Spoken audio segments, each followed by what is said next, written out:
Olha, Edu, a gente, assim, eu acho que o Tigrão já foi, né, explicou aí, detalhou, disse tudo sobre o comentário, e eu quero dizer que eu concordo 100%, aliás, 1000% com tudo que disse o Tigrão, porque, poxa vida, você tá ganhando um jogo de 2-0, na transmissão o Batista até dizia, né, a hora que o CRB faz o primeiro gol, né, 2-0 é um resultado perigoso. Mas, gente, 2-0 é um resultado perigoso.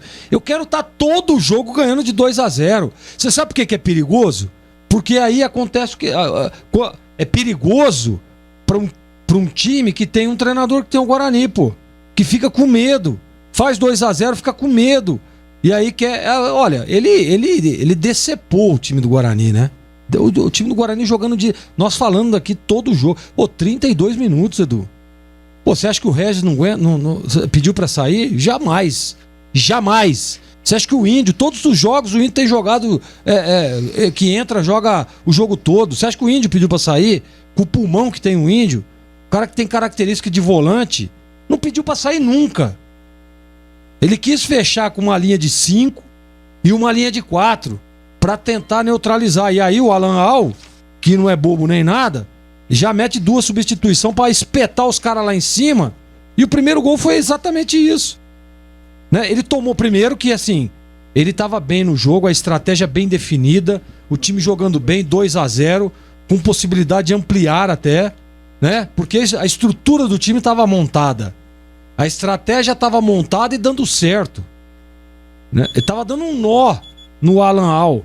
E o que aconteceu a hora que ele faz essa burrada? Porque não tem outro nome pra isso. Não tem outra explicação. E o torcedor tem toda a razão. Tem toda a razão. Sabe por quê? Porque esse empate pode ter tirado a chance do Guarani de acesso. Se o Guarani vence o jogo como vencia, já tava deixando o CRB pra trás, pô. Tava deixando pra trás. O CRB, com a vitória do Guarani, o Guarani ultrapassava o CRB, já era um concorrente que ficou pra trás. Não dá pra acreditar as mexidas, olha, não dá pra acreditar o que ele vê nesse Tony. Não é perseguição, gente, não é perseguição. Eu fui atleta profissional, entendeu? E assim, o Tony, pode ser que ele deu certo lá na Ferroviária, pode ser que ele saia daqui e dê certo em outro lugar, mas aqui no Guarani ele não deu certo. Pô, a primeira bola que ele foi passar, ele foi dar um lançamento e ele acertou o árbitro que estava a 5 metros dele, pô. Como é que pode um jogador em sã consciência, num jogo pesado desse, vestindo a camisa campeã brasileira, pô? Vestindo a camisa do Guarani Futebol Clube. Pô, o cara tem que ter pelo menos um, sei lá, Edu, olha, pra não falar outra coisa, um pouco de inteligência. Um pouco às vezes o treinador fala, viu? Você lembra quando jogava na várzea? Ou o cara, às vezes tem uns jogadores na várzea, né? Que fica ali, mas só pra vestir a camisa. O treinador chama e fala, rapaz, tá aquecendo aqui, sentiu o tornozelo. Ou tá aquecendo aqui, sentir a posterior. Pô, como é que... O que o Daniel Paulista viu no Maxwell, gente? Nós estamos falando isso aqui desde quando esse rapaz chegou aqui. Nós estamos falando todos os jogos que o Maxwell, que ele na teimosia coloca o jogador pra dizer que foi, olha, esse jogador foi eu que pedi a contratação dele, então por isso eu tenho que colocar ele pra jogar, né? Pra mostrar pro torcedor aí qual o jogador que eu indiquei, que foi indicação minha. Mas olha, é um absurdo isso, é um absurdo. O torcedor bugrino não merece. Não merece porque a vitória do Guarani hoje dava chance real de acesso.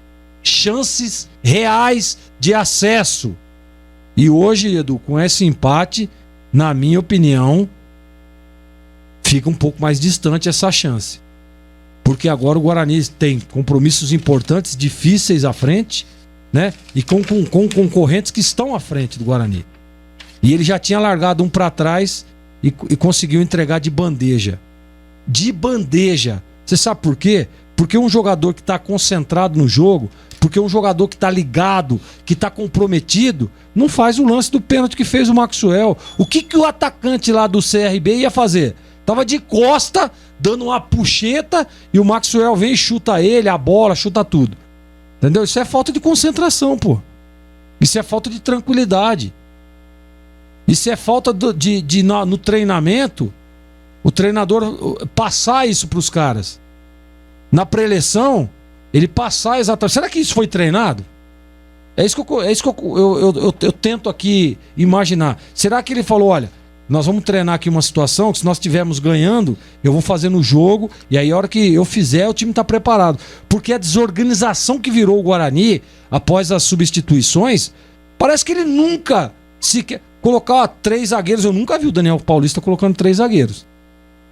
E nós vimos que com a saída do Índio e a entrada do Ronaldo Alves, ele não colocou ninguém para jogar de volante. Ele fez linha de 5.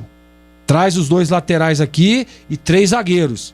E à frente, ele colocou o Tony, Bruno Silva, e aí a recomposição de lado de Alan Vitor até o momento, e depois de Bruno Sávio. E o Todinho lá na frente. Foi exatamente isso que ele fez. E aí depois ele vem e mexe novamente. Mexe novamente tentando arrumar aquilo que tinha dado errado e acabou piorando. Então, Eduardo, é lamentável. Lamentável, e eu fico muito triste em saber que um cara que é estudado, que é um cara que participou aí de todos os cursos da CBF, que é formado pela academia da CBF como técnico, fazer o que fez o Daniel Paulista hoje, né? Tirando, na minha opinião, a chance real de o Guarani brigar por uma das vagas e subir para a Série A, aonde é o lugar do Guarani Futebol Clube.